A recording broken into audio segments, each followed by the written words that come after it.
2000 के नौकरी पटना नजर के सारी आंगनबाड़ी बनी रे। थोड़ा सा बढ़ा दिया जाए, खर्च ज्यादा है। अच्छा अब थोड़ा सा सैलरी बढ़ गया, साड़ी महंगा हो गया है। अब 1000 बोलेंगे तो 2000 करना पड़ेगा, 2000 करेंगे तो 4000 करना। अब 1000 में बिल्कुल नहीं करेगा नहीं। अब 1000 की साड़ी जल्दी आता कहाँ है, कोई पहनता है जी कि 2000 के नौकरी 50,000 के साड़ी की आंगनबाड़ी वाली जी जाले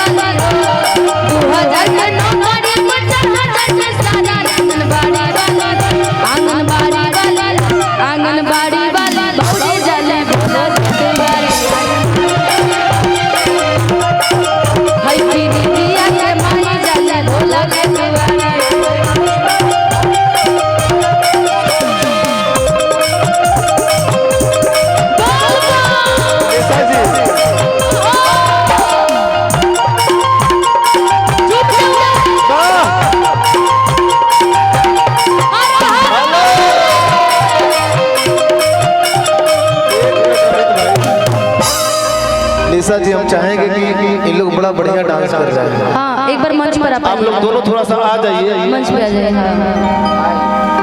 और देखिए आप इतना अच्छा डांस की आज आप लोग निशा उपाध्याय जी के साथ आप लोग डांस कीजिए।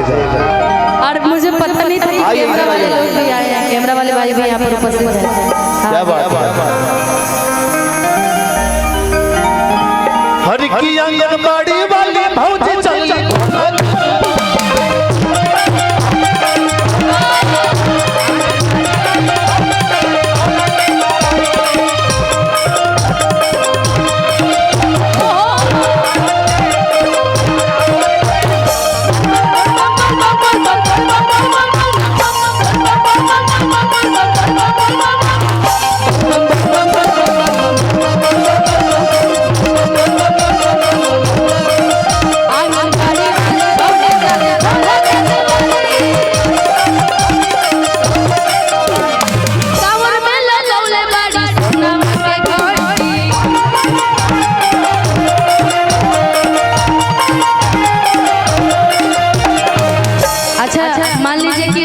भौजी आप ही बन जाइए, जरा गमछी दे दीजिए, गमछी है ना आपके पास? नहीं उसको रखे रहिए कहीं। भौजी बन जाइए। हाँ आंगनबाड़ी वाली भौजी। आइए आइए आइए। क्या बात है, पर ताली बजा करके कांवर में लगौले बाड़ी सोनवा के घाटी।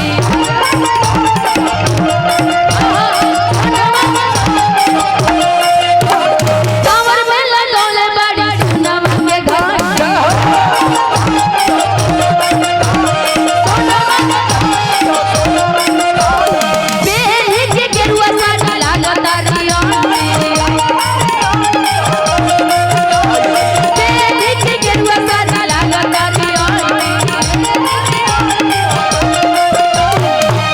निशा जी अरे बोल ये है भोले बाबा के ओरिजिनल बाबा, और ये अब आपके साथ ठुमका लगाएगा तब अलग रंग जमेगा।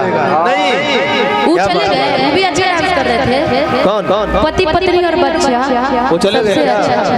आप भी आ जाइए, आइए आइए बमा जाइए, आइए आइए आप भी आ जाइए। कि कमर में लगौले बाड़ी सोनवा के घाटी।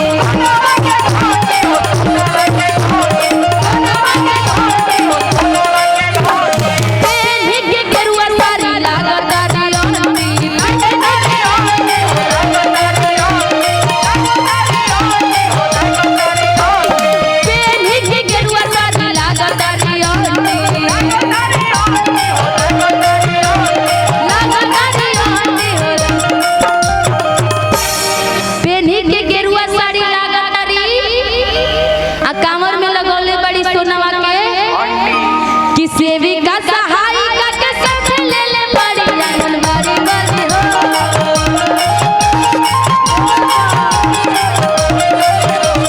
सेविका सहायिका के साथ ले ले बड़ी आंगनबाड़ी वाली।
जितने भी यहाँ पे बम है इन लोगों की डांस अच्छी लग रही है ना? हेलो नागिन ढोल बजावा थोड़ा थोड़ा आगे नाचे, मैं जानती हूँ आपके पैर में दर्द होगा, लेकिन बाबा की बूटी जब तक रहेगी आपके साथ में पावर रहेगा, थकना नहीं है।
बमलो के माई जाली भोला के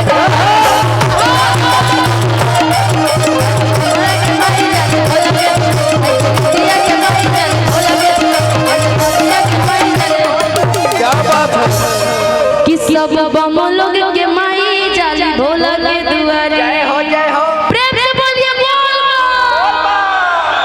गजब, लेकिन आपने एनर्जी